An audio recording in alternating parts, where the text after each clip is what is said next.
You have exactly 24 hours to remove every single camera, or I will have the sheriff remove them for you." Karen's face was crimson as she stood in the Hendersons' driveway, her finger jabbing toward the small security devices mounted discreetly under their eaves. Behind her, 3 other board members stood with clipboards, documenting what they called technological violations. What Karen didn't know was that every word, every threat, every violation of privacy law was being recorded in crystal-clear 4K resolution and automatically uploaded to the cloud. This wasn't just about doorbell cameras anymore.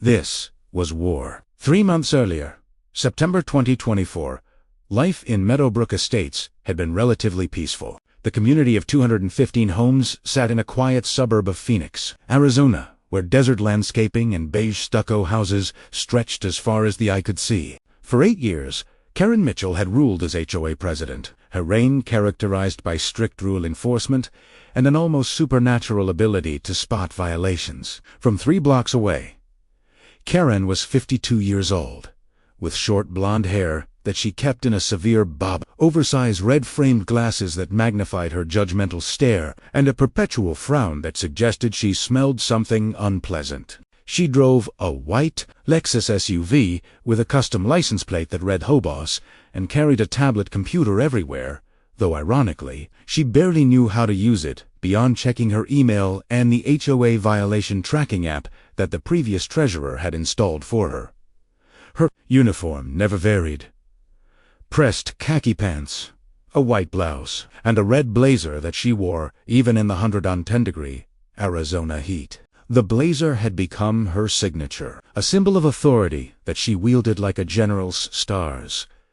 The trouble began when Marcus and Jennifer Henderson bought the house at 147 Saguaro Drive. They were both 34 years old, worked in tech. Marcus as a software developer for a renewable energy company, Jennifer as a cybersecurity consultant, and they had 2 children, Haiti, Harold, Maja, and 5-year-old Lucas. Dr. Hendersons were exactly the kind of young family Meadowbrook Estates wanted to attract. They paid their $800 monthly HOA dues on time, kept their xeriscaping immaculate, and their kids were polite and well-behaved. But they made one critical mistake.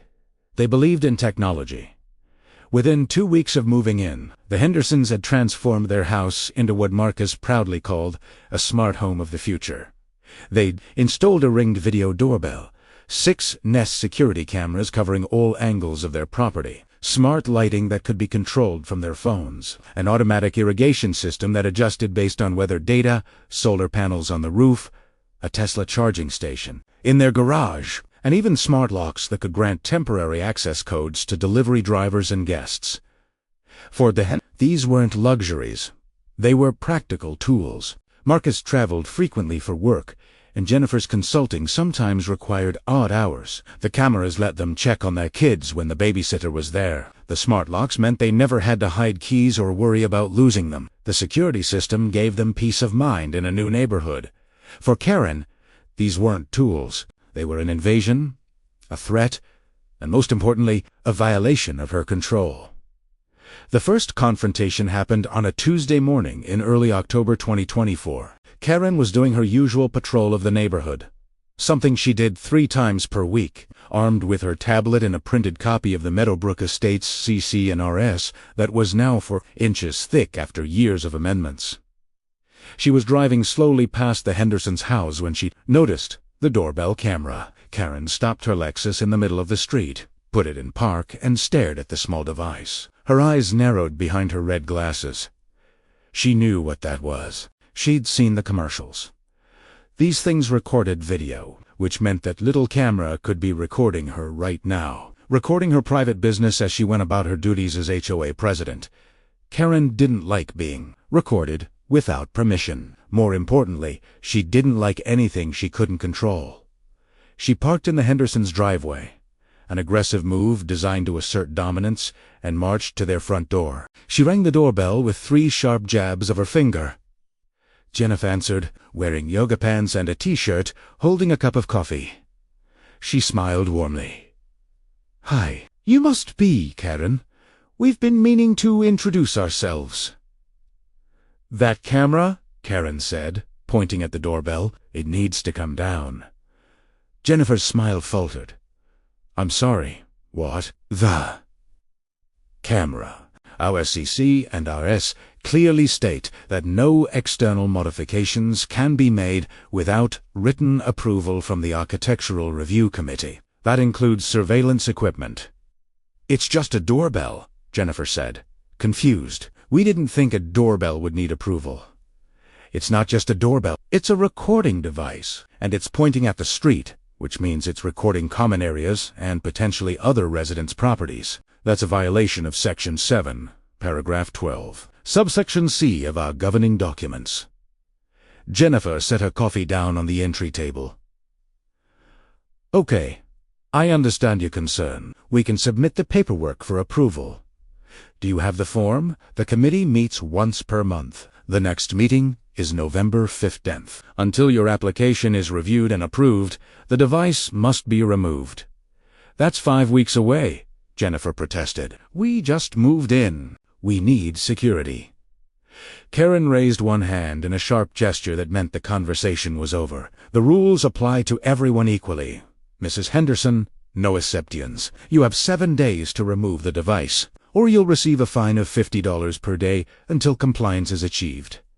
She turned and walked back to her Lexus, leaving Jennifer standing in the doorway. Stunned out that evening, Marcus came home to find his wife visibly upset. She explained the interaction with Karen, and Marcus pulled up the doorbell's video recording on his phone. They watched Karen's aggressive approach, her hostile body language, her threats. This is insane, Marcus said. It's a doorbell. Every house in America has a doorbell camera now. She cited some section of the CC and RS, Jennifer said. I tried to read through them online, but they're impossible to understand. It's like they're written in another language.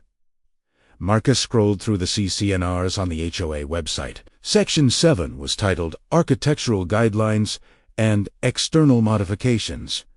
He found paragraph 2, subsection C. It read, no satellite dishes, antennas, or external communication devices may be installed without prior written approval from the Architectural Review Committee. This was written in 1998, Marcus said, checking the date at the bottom, before Ring cameras even existed. This is about satellite TV dishes, not security cameras. Try telling that to Karen, Jennifer muttered. Marcus made a decision. We're not taking it down. This is our home. We have a right to secure our property. Federal law protects our right to have security cameras. Are you sure you want to fight this?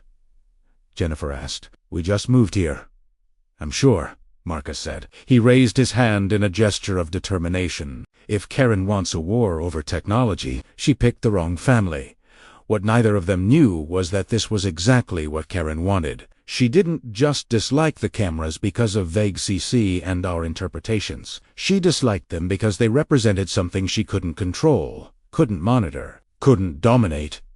And Karen Mitchell had spent 8 years building an empire of control in Meadowbrook Estates. She wasn't about to let a young tech couple with their fancy cameras dismantle it. The next morning, Marcus found an official violation notice taped to his front door. It was printed on HOA letterhead and signed by Karen in her distinctive, aggressive scrawl. First notice of violation, property, 147 Saguaro Drive. Violation, unauthorized external modification doorbell camera, fine, $50 per day, beginning October 22nd, 2024. Compliance required within 7 days. At the bottom there was a handwritten note. Technology doesn't replace community standards. Remove the device. Marcus took a photo of the notice with his phone, then checked his security camera footage. Sure enough, at 6:45 that morning, Karen had crept up to his door in her red blazer and khakis, taped the notice, then paused to glare directly at the doorbell camera before walking away. She knows it's recording her, Marcus said to Jennifer, and she's still harassing us. This woman has no idea what she's dealing with. Jennifer bit her lip. Maybe we should just take it down until the approval goes through. Pick our battles! Marcus shook his head firmly. No, because it's not just about the doorbell camera. Look, He pulled up the Meadowbrook Estates neighborhood Facebook group on his laptop. There were posts from 6 other families, all dated within the past 3 months, all complaining about various Karen-related issues. The Patels had been fined $300 for parking their car on the street overnight when their garage door broke. The Johnsons had received a violation for having a small decorative flag that said "Welcome" hanging by their door. The Reyes family had been threatened with legal action for painting their shutters a shade of tan that was 2 tones too dark, according to Karen's interpretation. "She's been terrorizing this whole neighborhood," Marcus said. "Everyone's too scared to fight back because they don't want the hassle. But we're different. We have the tools to document everything, to prove what she's doing." "This could get ugly," Jennifer warned. Marcus smiled grimly. "Then we'd better make sure all our cameras are working perfectly." Over the next week, Karen escalated. She sent follow-up notices. She had the HOA attorney send a threatening letter. She organized an emergency board meeting to discuss the Henderson problem. But what Karen didn't realize was that Marcus had spent that week doing something much more important than removing cameras. He'd been installing additional cameras, upgrading his system, documenting every single interaction, every property line, every rule Karen enforced, and more importantly, every rule she broke. Because Marcus had noticed something interesting. Karen's own house had 3 violations that she'd never cited herself for. And if there was one thing tech people understood, it was data. Karen wanted war. She was about to discover that in the 21st century, information wasn't just power, it was ammunition. What would you do in this situation? Have you ever dealt with an HOA nightmare? Drop your stories in the comments. We read every single one. The emergency HOA board meeting took place on October 29th, 2024, in the community clubhouse. Karen had called it with only 48 hours notice, which violated the HOA's own bylaws requiring 7 days advance notice for non-emergency meetings. But Karen didn't care about that particular rule. 12 residents showed up, including Marcus and Jennifer. The other 3 board members sat at a folding table at the front of the room. Tom Bradley, the treasurer, a retired accountant, who mostly did whatever Karen told him to do. Susan Chun, the secretary, who actually seemed reasonable but was too intimidated to challenge Karen. And Robert Martinez, the vice president, who spent most meetings playing games on his phone. Karen stood at the front in her red blazer, her tablet propped on the table, displaying a slideshow she'd prepared titled "The Henderson Camera Crisis." "Thank you all for coming on short notice," Karen began, though her tone suggested she wasn't actually thankful. "We're here to discuss a serious threat to our community's privacy and security." She clicked to the next slide, which showed a grainy photo of the Henderson's doorbell camera that she'd clearly taken from across the street with her phone. The Henderson family has installed unauthorized surveillance equipment that violates our CC&Rs, invades the privacy of neighbors, and creates a hostile environment in our peaceful community. Marcus raised his hand. Karen ignored him. "These cameras," Karen continued, her voice rising with indignation, "record 24 hours a day, 7 days a week. They capture images of residents going about their private business. They store footage in some mysterious cloud that could be accessed by hackers, foreign governments, or who knows what kind of criminals." "May I speak?" Marcus asked loudly. "You'll have an opportunity during public comment," Karen said dismissively. She raised one hand to silence him. "As I was saying, the board must take immediate action to protect this community from technological intrusion." Jennifer leaned over and whispered to Marcus, "She sounds completely paranoid." "She sounds scared." Marcus whispered back, "Of what? I'm not sure yet." Karen clicked to another slide showing a list of violations. She'd documented doorbell camera unauthorized, 6 exterior security cameras unauthorized, solar panels unauthorized, different color than approved roof tiles, electric vehicle charging station unauthorized, electrical modification, smart outdoor lighting unauthorized modification, Wi-Fi enabled irrigation system unauthorized modification. "That's ridiculous." Jennifer sobbed loud enough for everyone to hear. "Half of those things don't even require approval according to federal law." Karen's face flushed red behind her glasses. "Senora and Henderson, I asked you to wait for public comment. and I'm asking you to follow your own bylaws." Jennifer shot back. "This meeting wasn't properly noticed. You need 7 days advance." Warning, Susan Chun, the secretary, looked uncomfortable. "She's right, Karen." "The bylaws do say this is an emergency situation," Karen interrupted. "The bylaws allow for emergency meetings when the safety of the community is at risk." "What's the emergency?" Marcus asked. "That you can't spy on your neighbors without being recorded doing it?" The room went silent. Several residents shifted in their seats. Tom Bradley, the treasurer, suddenly looked very interested in his notepad. Karen's voice dropped to a dangerous quiet. "What did you just say?" Marcus stood up. "I said you're upset because our cameras document your behavior, and I think I know why. Should we talk about the violations at your own property?" Karen laughed, but it sounded forced. "My property is immaculate. I follow every rule in our governing documents." "Really?" Marcus pulled out his phone and connected it to the clubhouse's TV screen using the HDMI cable. Within seconds, he had pulled up a presentation of his own. The first image showed Karen's house at 22 Mesquite Lane. Marcus had used a drone to take high-resolution photos from above. "Let's start with your satellite dish," Marcus said, pointing at the image. "Installed in July 2023 without Architectural Committee approval. Violation of Section 7, Paragraph 12, Subsection C, the same section you cited for our doorbell camera."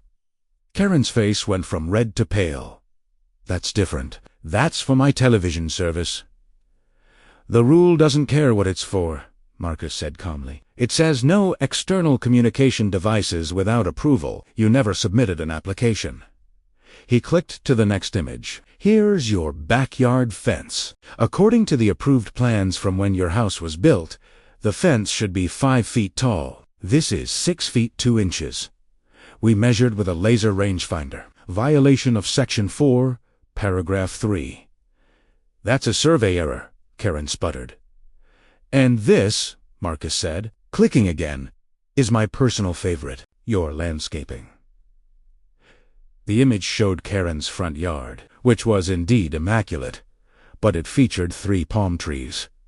Section 9, Paragraph 6 explicitly prohibits palm trees because they're not native to the Arizona desert and wastewater. These were planted in April 2024, 6 months ago. The room erupted in murmurs. Several residents were now openly staring at Karen with shock or amusement. Karen's hands were shaking. She gripped the edge of the table. "This is harassment. You're using technology to harass a board member." "No," Marcus said firmly. "I'm using technology to document facts, the same way you use your tablet and phone to document violations against other residents. The only difference is that I actually follow the rules." Robert Martinez, the vice president, finally looked up from his phone. "He's got a point." "Karen, whose side are you on?" Karen snapped. "The side of not being a hypocrite," Robert said with a shrug. Susan Chun raised her hand nervously. "Karen, if what Marcus is saying is true, and those photos seem pretty clear, maybe we should table this discussion until we review all properties for compliance." "Absolutely not," Karen said. "The Henderson situation is unique because of the privacy implications." "What privacy implications?" Jennifer asked. "Our cameras only record our own property. The doorbell camera has a narrow field of view that captures our porch and driveway. It doesn't point at anyone's house, but it could capture people walking by," Karen insisted. "So could a window," Marcus said. "Are you going to ban windows next?" Several residents laughed. Karen's authority was crumbling in real time. Tom Bradley, who had been silent throughout, finally spoke up. "I think we need to consult with our attorney before proceeding. This is getting complicated." "Fine," Karen said through gritted teeth. "Meeting adjourned."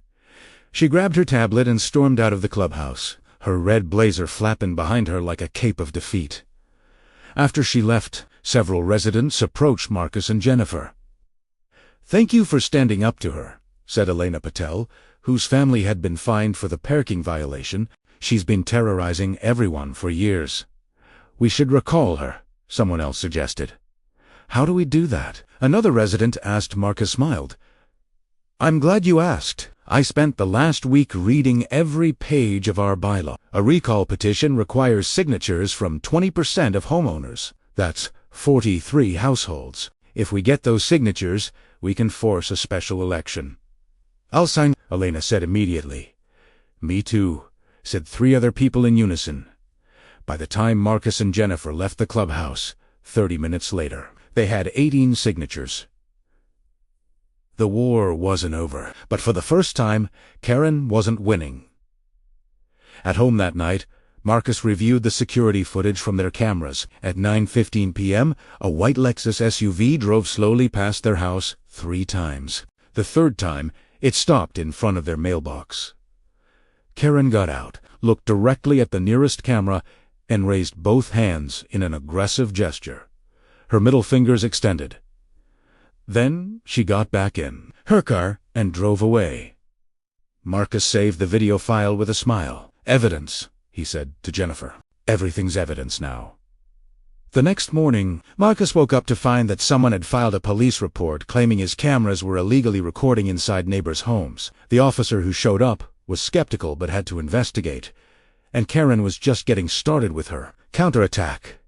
Would you sign the recall petition? What do you think Karen will do next? Let us know in the comments. Officer David Morrison of the Phoenix Police Department stood in the Henderson's driveway at 8:30 a.m. on November 2nd, 2024, looking somewhat embarrassed. He was a young cop, maybe 28 years old, with a notebook in his hand and a body camera clipped to his uniform. So let me get this straight, Officer Morrison said, reviewing his notes. Someone filed a complaint saying your security cameras are pointed into their bedroom windows. That's impossible, Marcus said, gesturing at the 6 cameras mounted on his house. Want to see the footage? I can pull it up right now and show you exactly what each camera records. That would actually be helpful, the officer admitted. Marcus pulled out his phone and opened the security system app. Within seconds, he had all 6 camera feeds displayed on the screen. He walked Officer Morrison around the property, showing him that each camera pointed only at the Hendersons' own yard, driveway, and doorways. See, this one covers the front door and porch. This one covers the driveway. These 2 cover the sides of the house, just our fence line. And these 2 in the back cover our patio and pool area. Nothing points at any neighbor's property. Officer Morrison nodded, making notes. And you have no cameras that could see into anyone else's windows. None. It's literally impossible from these angles. Plus, that would be illegal. And we're not idiots. Jennifer came outside with a folder. Officer, we also have the installation records from the security company. They did a privacy assessment before mounting the cameras to make sure we were compliant with Arizona surveillance laws. Officer Morrison took the folder and flipped through it. This is pretty thorough. Do you know who filed the complaint? Marcus and Jennifer exchanged glances. We have a guess, Marcus said carefully. Let me guess, Officer Morrison said with a slight smile. Your HOA President? She told you, Jennifer asked, surprised. No, but I've responded to 3 calls from this neighborhood in the past 6 months. All HOA related, all involving the same person making complaints. And between you and me, none of them were legitimate police matters. He closed his notebook. I'm going to file this as unfounded, but I'd recommend documenting everything, because something tells me this isn't over. We're already on it, Marcus said, gesturing at the cameras with a grim smile. After Officer Morrison left, Jennifer turned to Marcus. She's escalating. What's next? Let's find out, Marcus said. He pulled up the neighborhood Facebook group on his laptop. There was a new post from Karen, posted at 7:15 that morning before the police officer even arrived to post alert.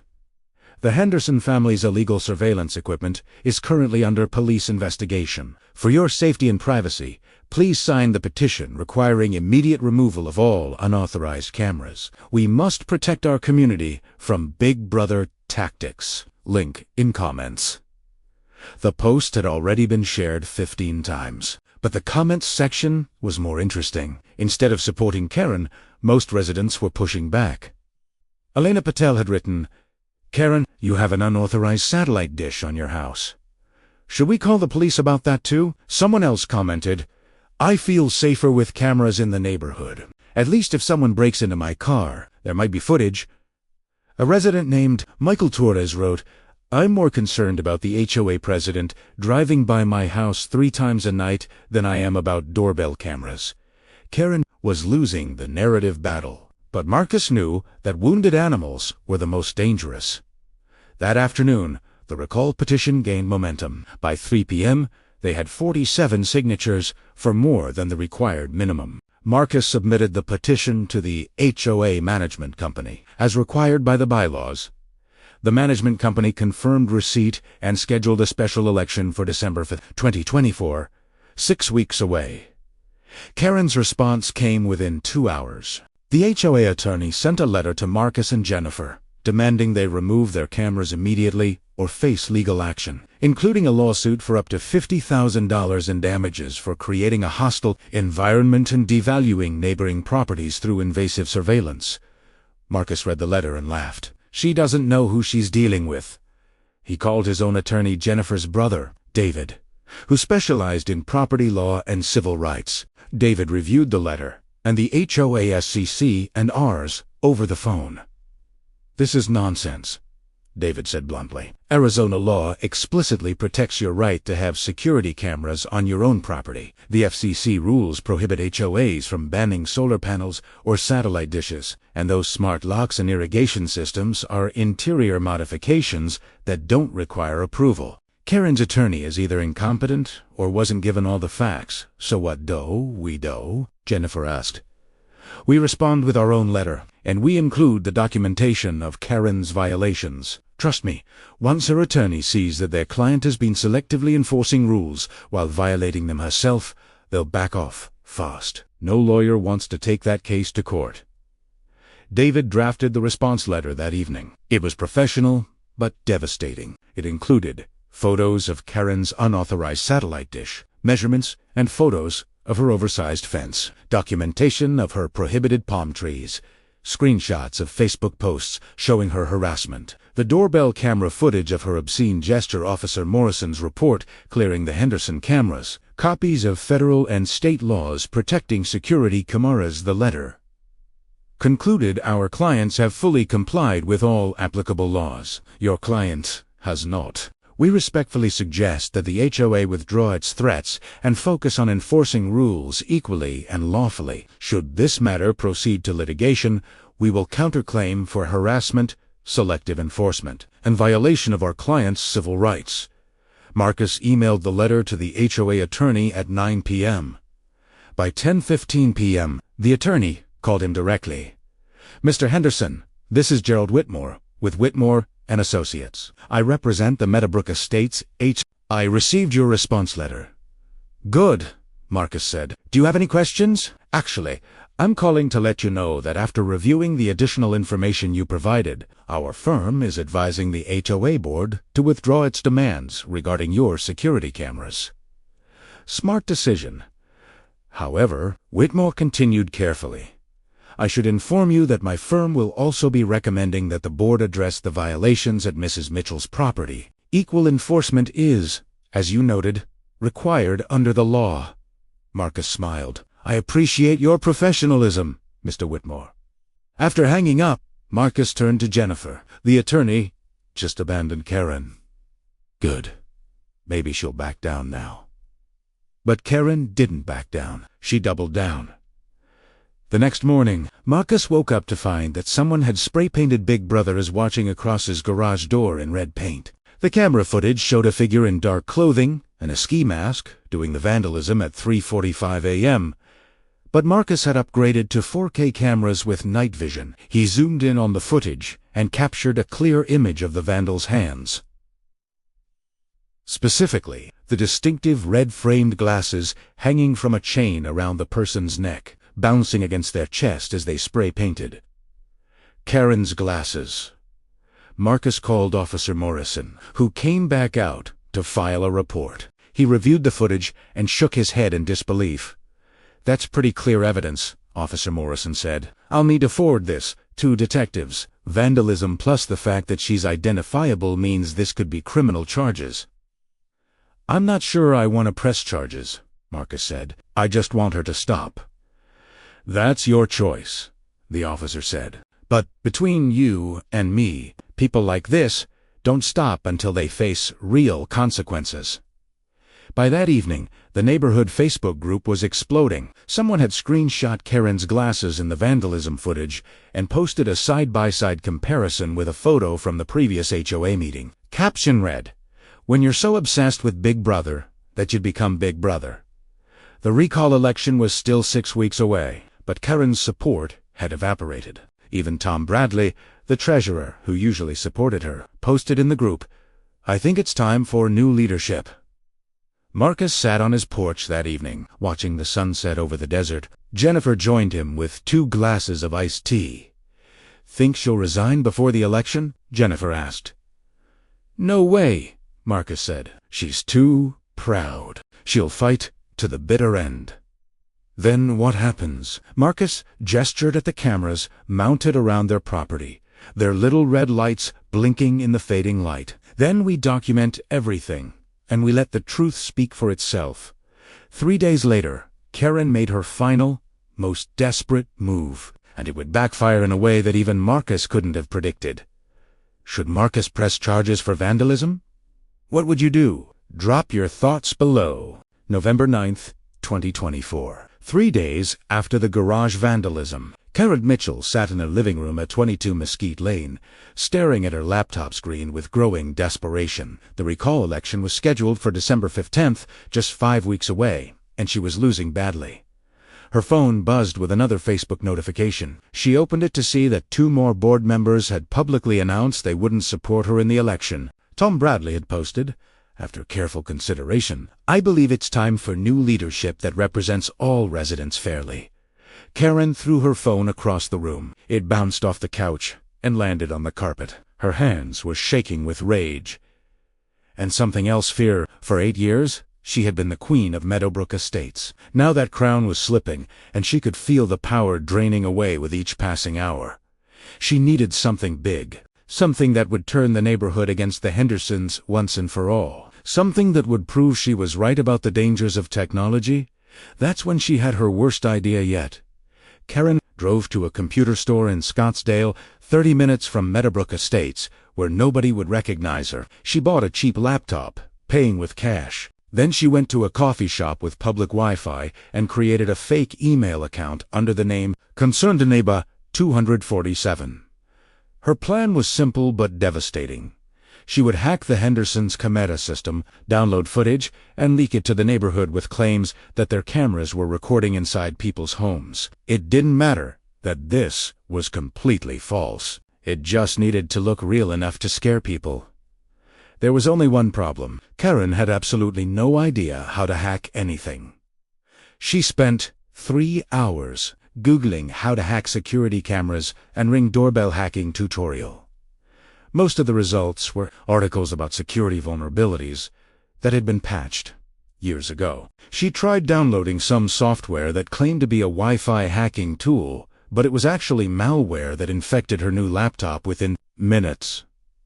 Frustrated and out of her depth, Karen made an even worse decision. She went to a dark web forum and posted, "Need someone to hack neighbors' Ring cameras? Will pay $500 cash."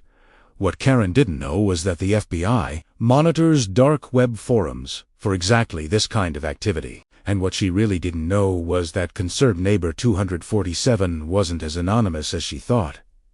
Meanwhile, Marcus had been doing some monitoring of his own. His cybersecurity wife Jennifer had set up advanced intrusion detection on their home network. On November 10th, she noticed something unusual.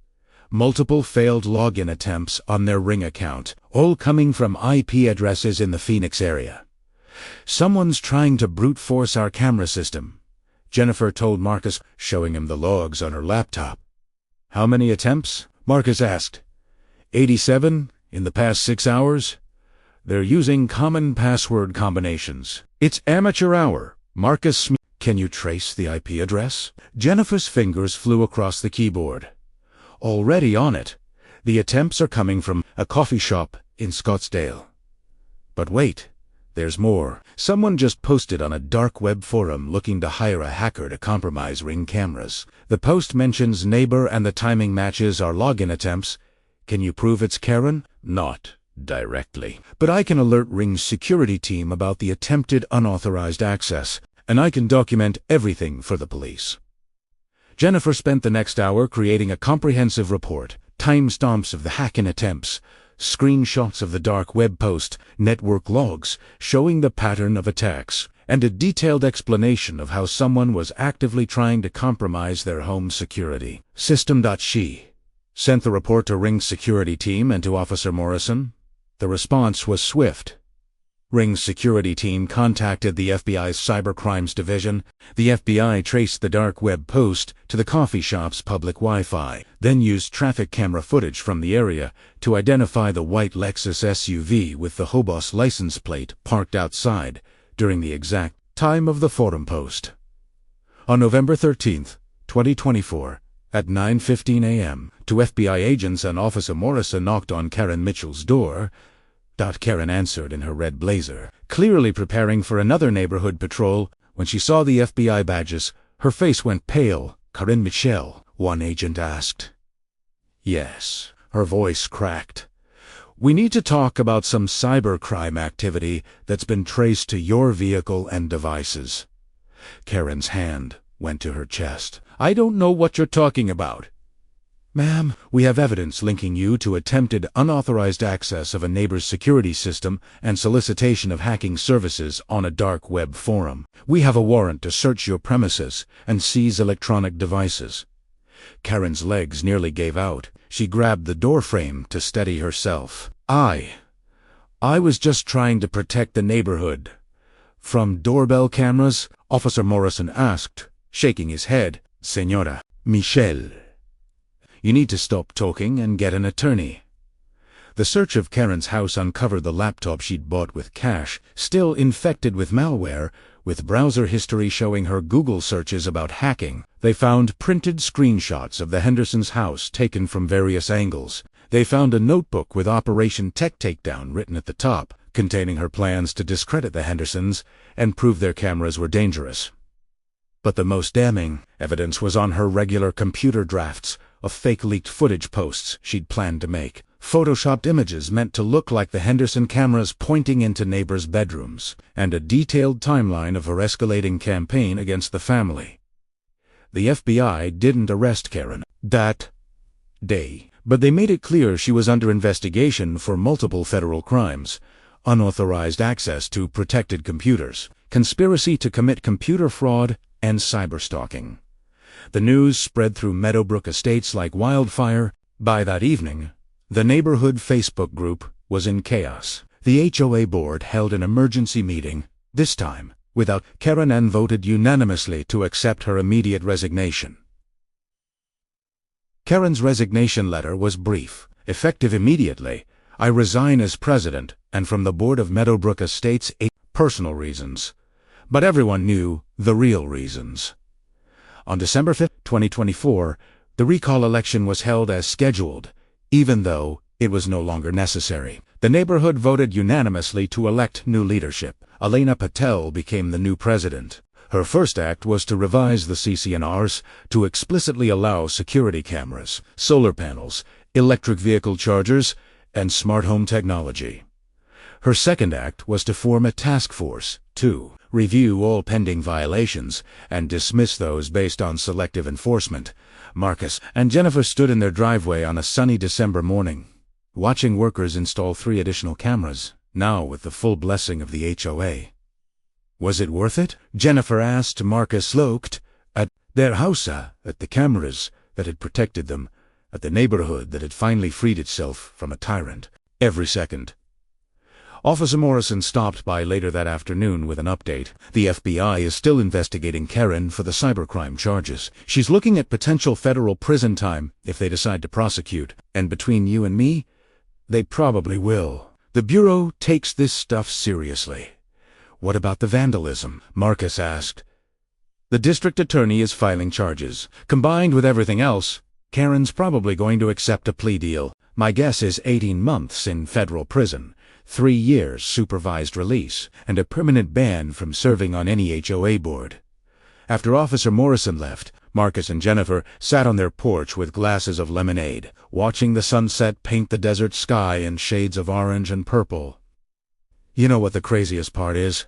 Jennifer sighed. "All of this could have been avoided if she'd just left us alone. We weren't trying to cause problems. We just wanted to protect our home." "That's the thing about people like Karen," Marcus said thoughtfully. "They can't leave well enough alone. They need to control everything and everyone. And when technology threatens that control, they panic." His phone buzzed. It was a message from Elena Patel. "HOA board meeting next Tuesday. We're voting to remove all the ridiculous restrictions Karen added over the years. Want to join the new architectural committee?" Marcus showed the message to Jennifer. She smiled. "Do it. Help make this place somewhere people actually want to live." 3 months later, March 2020, Karen Mitchie stood before a federal judge and pleaded guilty to 1 count of unauthorized access to a protected computer and 1 count of cyberstalking. She was sentenced to 15 months in federal prison, followed by 3 years of supervised release, with a special condition. She was prohibited from serving in any homeowners association leadership position. The judge's final words echoed through the courtroom. "Mrs. Mitchell, you turned your neighborhood into a surveillance state of your own making. Ironically, by trying to ban surveillance technology, you let your need for control destroy your life. I hope during your incarceration, you'll reflect on the fact that the very technology you feared and tried to ban was the only thing that held you accountable for your own actions." Karen said nothing. She raised one hand briefly, not in defiance, but in resignation, as the marshals led her away. Back in Meadowbrook Estates, life had transformed. Security cameras were now common. Solar panels dotted rooftops, electric vehicles charged quietly in garages. Smart home technology made life easier for everyone. And the Henderson family? They became neighborhood heroes, the family who stood up to a tyrant, and one using nothing but facts, evidence, and technology. Marcus added 1 final camera to their system. A small one pointed at their front garden, where a new sign stood. "Welcome to Meadowbrook Estates, a smart community." The irony wasn't lost on anyone. Justice served. What did you think of this ending? Have you had to deal with power-hungry HOA leaders? Share your stories below. And if you enjoyed this, hit that like button and subscribe for more HOA justice stories.